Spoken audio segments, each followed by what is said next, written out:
the Amadeus of the Alpha team, Colin Bond. There's Jimmy Richards. And this has been a fascinating little scrap back in the pack. In 7th place on the track, Jim Richards, and just behind him in car 42, the BMW, Johnny Cicotto, and immediately behind them, the 2 Nissan Skylines of Glenn Seaton and George Fury. That's quite interesting, because for the first 10 laps or so, it was Cicotto setting the pace as far as the BMW mark was concerned. And now Jim Richards is flying the flag very high for our local product. Built and developed in Sydney by Frank Gardner, the reigning Shell Ultra Australian Touring Car Champion. And it looks like they're about to come under attack from Glenn Seaton, who's had a fraught week. George Fury not too far behind. His car demolished on Wednesday when Terry Shield was most unfortunate to have some problems at the top of the hill and just sideswiped one of the concrete walls. And poor old Glenn, who now dodges out from behind Cicotto, didn't seem to be able to keep the turbo in his car for 2 days, but now it's functioning quite nicely.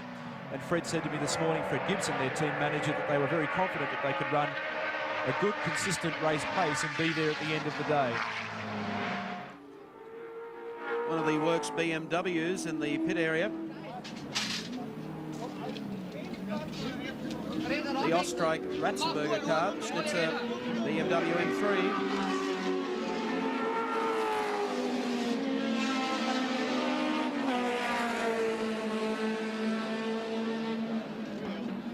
Car 40 was in 13th place on the track. Running quite solidly at the time, but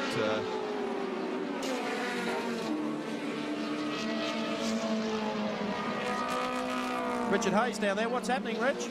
Rich, the problem with the car at the moment is, Michael, that they've brought the car in with a misfire. Now, it's not been a good day for the Works BMW team so far. The 46 car came in earlier on, which is the car that was repaired after it was written off by the TAFE guys. The TAFE guys repaired it. It came in there with bodywork, rubbing on the wheels. The wheel arches had to be hammered out, which was a problem they had before the start of the race as well. This car's come in. It's got some damage on it as well, but it's also come in with a misfire. That's the problem here at the moment. You might have wondered why the little Nissan Gazelle stopped earlier on. Apparently it was overheating. Now, perhaps Neil Crompton could explain to me why you should stop a car that was overheating and not bring it straight back to the pits. I don't know, I've never stopped. He drives them until they stop. Incidentally, that car was being driven by Emanuele Pirro, and look now as Glenn Seaton really charges through. Our BP race cam showing some graphic shots. That's Phil Ward in the Sefco Benz on the inside, and Seaton having a real battle on his hands at the moment with Jim Richards. He must have been crying. There's some water on the lens of our race cam. It's crying. That's our BP race cam that will ride with Glenn Seaton throughout the day in the number 15 car. Cicotto in the middle of a Nissan sandwich at the moment. See if George Fury can make a move on the Venezuelan as they head up Mountain Straight this time. 12 months ago, of course, the Nissans would have been here trying to set the pace. But I think Neil has already remarked that Freddie Gibson is running to a different pace here today. He's running to the pace just to finish. 15, Glenn Seaton now moves to 8th, George Fury to 9th. You've just seen that happen as Johnny Cicotto now goes back to 10th. And how appropriate, coming up to BP cutting. We'll see what sort of pressure Glenn Seaton could put on Jimmy Richards. The little M3 is amazingly fast over the top of the mountain. Isn't it incredible how performance changes so quickly in this game? Last year it was Gary Scott who was the pace there in Hardy's Heroes. He did a time of 2:17. This year on a new track with 40 extra metres, we have a Texaco Ford Sierra that's done a 2:16. And it was supposed to add 4.5 seconds to lap times. Well, Glenn Seaton is a man very hard at work at the moment, uses every centimetre of the available road at the top.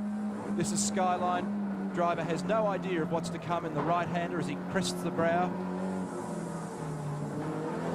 Down through the dipper, and look at the nimble M3 through there. Jim Richards, a master at work, getting the car through there very quickly. Only about 960 kilograms. 2.3 litre fuel-injected 4-cylinder engine being chased by a turbocharged Nissan. And handling and brakes are the BMW's forte. Now on lap number 16, the Maserati by Turbo is about to get the bypass here from Jimmy Richards and Glenn Seaton. This is where Seaton closes on Jimmy Richards, down to Caltech's Chase, the right-hand king. Now cross to the left-hander. He can get himself well sorted here. Jim's having to drive offline a little to try and round up Armin, the 1985 James Hardy winner, who then drove with Tom Walkinshaw, and now Richards swaps to the inside. Armin's a professional. He knows he doesn't want to hold up a good race. He's got a perfect score at Bathurst, although I think that'll fall away this weekend. He won the Group A class in 1984 at its instigation in the Mobile Rover. Picked up a victory the following year in the Jaguar. And look at George Fury in car number 30, trying to find a way through on the inside of his teammate. So rapidly becoming a four-way battle with Richards at the head of the pack, then Seaton, then Fury, who's making a charge, and Chicotto behind them. Seaton again, right behind the Australian champ, Jimmy Richards. The two of them fought out a magnificent battle for the Shell Ultra Australian Touring Car title this year. So the BP Teamsters, Glenn Seaton and George Fury. This is quite a freight train as they head to the top of BP Cutting. Through the wreckage there of the Perkins and Neville Crichton cars. I reckon that Glenn would be looking for some sweet revenge after ditching the Touring Car Championship. He tried so hard. The two manufacturers, BMW and Nissan, ended up joint winners of the Manufacturers' Championship in Australian Touring Car Racing. By the way, the 40 BMW is still in the pits. They're still working on it. There are so many people, they're getting in each other's road. The stewards are there and they're arguing with them as well. I don't think they're ever going to get back out on the track, not at this rate. The interesting thing is that, of course, the BMW teams from Europe came here with 6 cars. And, of course, Frank Gardner came to Mount Panorama with 2. And Jimmy Richards at the moment is leading the BMW contingent, make no doubt about that. Well, I noticed that Greg Pee-wee Siddle's at the front of that car down there looking a little solemn, so perhaps Richard might be able to get down there and see what's going on. And I hate to argue with our computer, but that is the Emanuele Pirro BMW. Yes, correct. Yeah, and they've down tools there as well, so I don't think it's going to go anywhere in a hurry. Back to the battle. Look at this. Thinking about trying to get down here on the inside, but Jim covers these tracks beautifully. Glenn goes back to second for the chase. Needs every bit of power he can squirt out of the Nissan to third. To fourth, briefly. Oh, late braking, look at this, back to second. He's got it all swinging in the breeze. Richards closes the gap. There's nothing between them. A little bit of oversteer from the Nissan, and he gets right into the draft of the BMW, acknowledges his pit board, and he can just sense that he's got the pace at the moment to really give Jim some problems, and gets it all sideways, coming through on the inside. Big fistfuls of opposite lock, and that'll probably allow George Fury to get just a little closer. Shades of the final round of the Australian Touring Car Championship at Oran Park, the battle between this pair.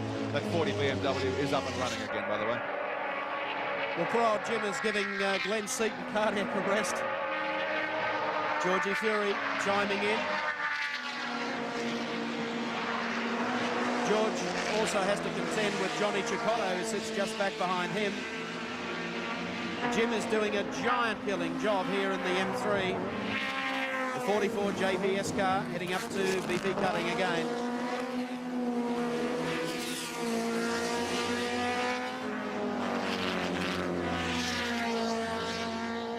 George Fury has traditionally been one of the unluckiest drivers at Mount Panorama. A guy with enormous talent, Australian Rally champion, winner of the Southern Cross Rally here, finished 4th in the New Zealand round of the World Rally Championship back in about 1981, I think it was. Twice the runner-up in the Australian Touring Car Championship, but when he's come to Bathurst, apart from that brilliant lap in Hardy's Heroes back in 1984, luck has deserted him. Look at them stream across the top nose to tail. 4 outstanding drivers. Richard, Seaton, Fury, and Chicotto, of course, no introduction, former world motorcycle champion. Both 500 and 750cc categories, and I think 350s as well. Yes, you're right, Wilco. Sorry, I was just looking at my notes as always. Well, I was looking at you for confirmation. You're the mine of information around here. Don't know about that. 75, I think it was World 350 champion. He was the runner-up once in the 500 class, and he also picked up the World 750 as well. Did a stint in Formula One. with Tolman before he severely broke his legs. Oh, gee, did you see? He picked that wheel up. He's picked it up straight over the top of the curb. That happened to one of the Lusty boys yesterday. Is that the new model Nissan bicycle? Freewheeling, two-wheeling. Come down to the end of Conrod Straight. This fascinating dice between Glenn Seaton and Jim Richards continues. The battle for 7th, 8th, 9th and 10th places.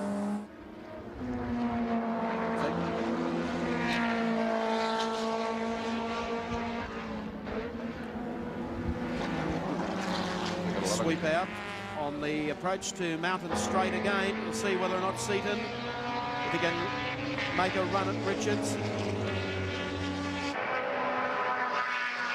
Over the crest there. Here he comes, down the inside. Moment of truth for Jimmy Richards. Look at Fury. Fury going to try and see if he can sneak down there as well. Here comes the farmer. They work their way up Motorcraft Hill. Jimmy Richards will have the line for the next turn, but George takes it in deep. Will Richards give way? George is very wide as they come out of the turn. Power on. Turbo boost. Door handle to door handle.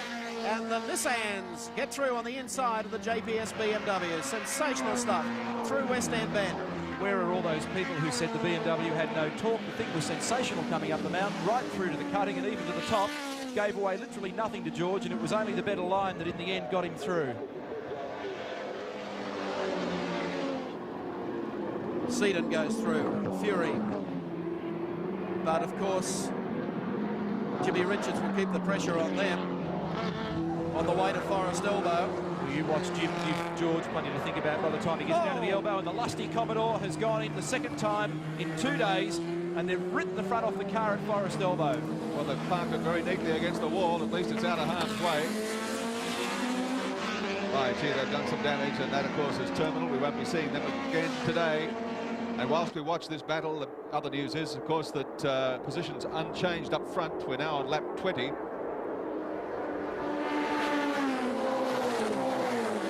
It's all happening in the James Hardy for 1987. Here comes Seaton down on the inside of the Team Toyota. George keeps the pressure on, sits right in behind young Glenn. They go beneath the Bridgestone Bridge. Heading down to the left-hander.